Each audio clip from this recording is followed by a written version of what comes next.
What's up, Giants fans, Hub watchers, YouTube and Rumble subscribers, Twitter and Instagram followers? It's Kush back at it again with another New York Giants update video.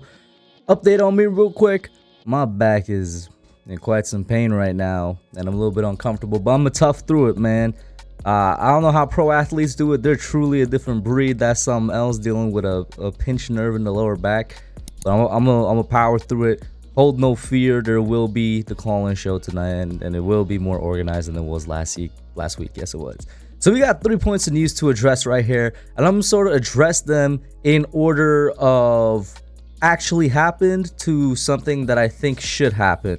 All right, so the first one is very recent, like literally an hour ago. The Giants signed safety that was once on our team in 2016, the last time we made the playoffs, and at that time he was an undrafted free agent, Andrew Adams, somebody that a lot of Giants fans always thought we never should have let go of in the first place, because he did a pretty solid job across from Landon Collins in 2016 being the free safety for the New York Giants. Just a real quick recap of what he did in 2016. Like I said, a solid job, and keep in mind this was with one of the best defenses in the year at that time.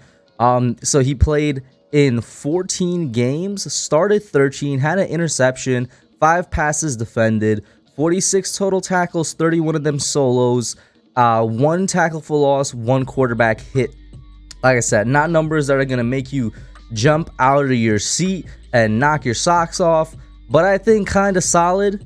And considering that we have what is, in my opinion, an absolute stud, an absolute star in the making right now in Xavier McKinney, that's going to be manning that strong safety role, or at least I assume it will be the strong safety role. He honestly can play either strong or free safety. That's how good he is, and I think he is due for one of those breakout type years, unless you count last year as his breakout year. He had an amazing season last year. I think, this is why I've been comfortable with Julian Love starting aside from him. I think that you just need somebody average next to him. You don't need another star next to him. You don't need somebody that's going to be, you're going to have to break the bank over next to him. And several times I've brought up the example of the man we just signed right now, Andrew Adams, saying, remember when we had Andrew Adams opposite of Landon Collins? That was a good safety duo. Landon was the absolute star, and Andrew just sort of did his job. I think that could be Xavier McKinney and Julian Love, because Julian Love is going to do his job to the best of his ability. That's what we know him for, extremely hard worker. But this right here, Andrew Adams, good depth. He was, of course, on the Tampa Bay Buccaneers for the past 3 years, so he does have a Super Bowl ring with them. And in, I believe it was 2019, he posted a very similar stat line to what he had with us in 2016, with 14 games played, once again, 1 interception, once again, 46 total tackles, once again, 41 solo this time, and 3 tackles for loss. So, you know, at age, what is it, 29 now, I think it's going to be really good depth should Julian Love go down, or maybe there's going to be a legit battle and Adams wins out, but I'm going to put my faith in Love for this one. I like the signing. Our secondary right now is not necessarily suspect, but it's taken a few hits these past couple of months. So yeah, why not shore it up with some depth?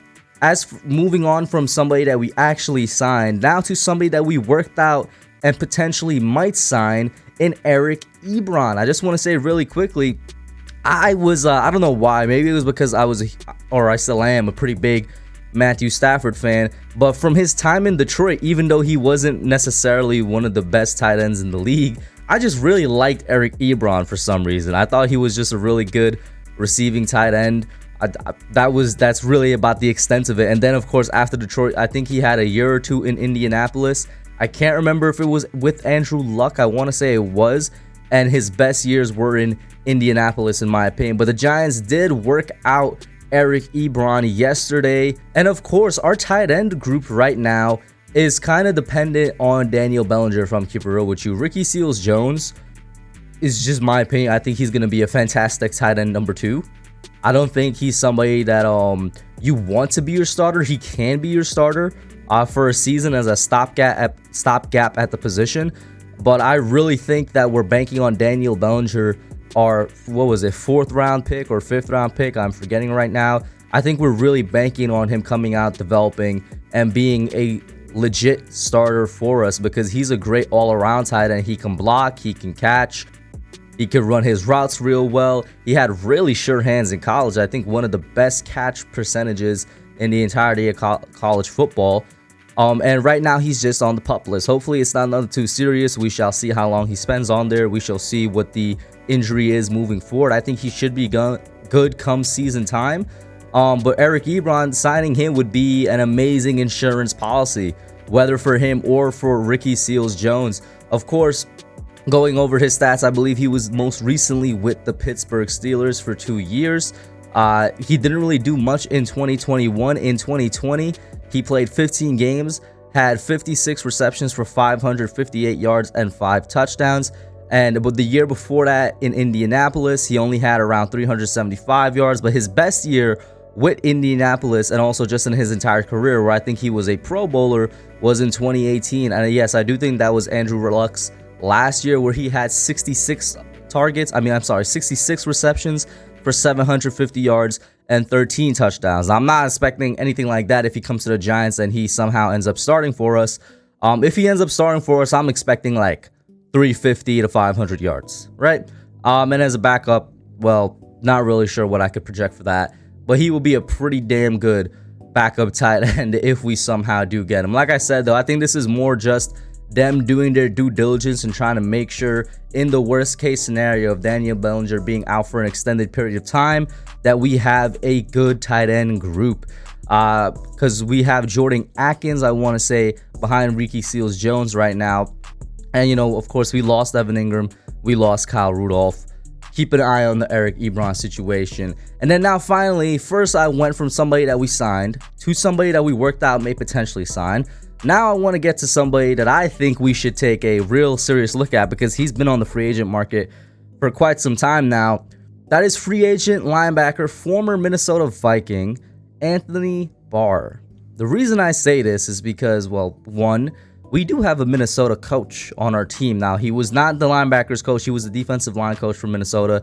He was in line, though, to be the next defensive coordinator for Minnesota. So that, I think, is definitely a connection worth keeping your eye on. He was also a player favorite back in Minnesota. And right now, our tight end group, at least starting wise, we have Blake Martinez, somebody that I absolutely love. You guys know I'm a huge fan of Blake Martinez. I do think he's a super underrated player in the league. You don't lead the NFL in tackles multiple years and not be one of the better players at your position. And of course, we are looking for a covering linebacker, a linebacker that could cover. Barr doesn't necessarily fulfill that role either. He's an outside linebacker in a 4-3 system in Minnesota, I want to say. Not known for his cover skills, more known for being, you know, a good tackler, somebody that could blitz and run up the middle really well as well. That was a weird sentence. I'm sorry about that. I don't know why it came out that way. But we haven't had a coverage linebacker, like a legit coverage linebacker, in years. All right. And we've still managed to put out really, really good defenses without it. I know it's something we're going to need to actually get at some point. Maybe one of our young guys or one of our rookies develops into it over the next couple of years. But I love Tay Crowder. In fact, I made a video last year stating that he is that guy, that he is that second linebacker we're looking for to develop and be next to Blake Martinez. But I have yet to actually see that video come to fruition. I'm still holding out hope. I'm not gonna lie. I have yet to see it come to fruition, though. And why not go sign one of the better, or probably the best free agent linebacker out there right now? A guy that at one point was part of one of the more consistent and best defenses in the NFL. And he was a multiple-time Pro Bowler in his time as Minnesota as well. I know he's like 30 now. I know he's older. Of course, he's not performing at the height as that he was at his career, but we don't need that. Similar to the Andrew Adams situation, but not the same. Similar, though. Why not just sign him to have really good depth and to have a player that has the potential to start, if not he already still is a starter, and we can just rotate him in and out with some young guys. Just have some talent there. We're at the point right now where sometimes I feel like, yes, fit is extremely important, and I don't want this to sound like a very ignorant statement. Fit is very important. Let's not get that wrong. I'm not saying he's a great fit, but I don't think he's a terrible fit either. but why not just get some talent in that room? Why not just get some proven veteran presence in that room as well with Anthony Barr? Take a look at him, Giants. I know that other NFC East teams are already taking a look at him. I saw his name tied to the Cowboys and also to the Washington Commanders. But that's it for today, guys. Let me know what you think. Put your thoughts down below. From reuniting with Andrew Adams to working out Eric Ebron, and then my proposal of taking a look at free agent linebacker Anthony Barr. That's it for today, and I'm out. Peace. Hey guys, thanks for watching. Thank you for checking out my channel, The Hub, here on Giants YouTube. Make sure you hit that subscribe button and the notification bell so you hear every time I put out a video. Like it, share, and subscribe, and I'm out.